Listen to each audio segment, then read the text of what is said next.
ಇಂದು Bharat operation ಸಿಂಧೂರ್ನ ಮೊದಲ ವಾರ್ಷಿಕೋತ್ಸವವನ್ನು ಆಚರಿಸುತ್ತಿದೆ. ಕಳೆದ ವರ್ಷ ಇದೇ ದಿನ ಭಾರತ ಆಪರೇಷನ್ ಸಿಂಧೂರ್ ಕಾರ್ಯಾಚರಣೆಯನ್ನು ಆರಂಭಿಸಿತು. ಕಳೆದ ವರ್ಷ ಏಪ್ರಿಲ್ 22ರಂದು ಪಹಲ್ಗಾಮ್ನಲ್ಲಿ ಪ್ರವಾಸಿಗರ ಮೇಲೆ ಪಾಕಿಸ್ತಾನ ಪ್ರಾಯೋಜಿತ ಭೀಕರ ದಾಳಿಯಾಗಿ ಭಾರತೀಯ ಸೇನೆ ಪಾಕಿಸ್ತಾನ ಮತ್ತು ಪಾಕ್ ಆಕ್ರಮಿತ ಕಾಶ್ಮೀರ ಉಗ್ರ ಅಡಗುತಾಣಗಳ ಮೇಲೆ ಕಾರ್ಯಾಚರಣೆ ನಡೆಸಿತು. ಸೇನೆಯ 3 ಪಡೆಗಳ ಸಂಯೋಜನೆಯೊಂದಿಗೆ 9 ಭಯೋತ್ಪಾದಕ ಮೂಲಸೌಕರ್ಯಗಳ ಮೇಲೆ ದಾಳಿ ಮಾಡಿ ಅವುಗಳನ್ನು ನಾಶಪಡಿಸಲಾಗಿತ್ತು. ಈ ದಾಳಿ ಕಾರ್ಯಾಚರಣೆ ಭಾರತದ ಮಿಲಿಟರಿ ಮತ್ತು ಕಾರ್ಯತಂತ್ರ ಶಕ್ತಿಯ ಪ್ರದರ್ಶನವಾಗಿತ್ತು.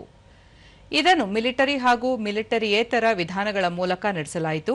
ಈ ಬಹು ಆಯಾಮದ ಕಾರ್ಯಾಚರಣೆಯು ಭಯೋತ್ಪಾದಕ ಬೆದರಿಕೆಗಳನ್ನು ಪರಿಣಾಮಕಾರಿಯಾಗಿ ತಟಸ್ಥಗೊಳಿಸಿತು, ಪಾಕಿಸ್ತಾನದ ಆಕ್ರಮಣವನ್ನು ತಡೆಯಿತು ಮತ್ತು ಭಯೋತ್ಪಾದನೆ ಬಗ್ಗೆ ಭಾರತದ ಶೂನ್ಯ ಸಹಿಷ್ಣುತೆ ನೀತಿಯನ್ನು ದೃಢವಾಗಿ ಜಾರಿಗೊಳಿಸಿತು. ಈ ಕಾರ್ಯಾಚರಣೆಯು ದಾಳಿಗೆ ಕಾರಣರಾದ ಅಪರಾಧಿಗಳನ್ನು ಶಿಕ್ಷಿಸುವುದು ಮತ್ತು ಗಡಿಯುದ್ದಕ್ಕೂ ಭಯೋತ್ಪಾದಕ ಮೂಲಸೌಕರ್ಯವನ್ನು ನಾಶ ಮಾಡುವ ಗುರಿ ಹೊಂದಲಾಗಿತ್ತು.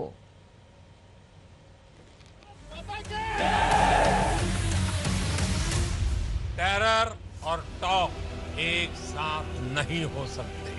टेरर और ट्रेड एक साथ नहीं चल सकते और पानी और खून भी एक साथ नहीं बह सकता।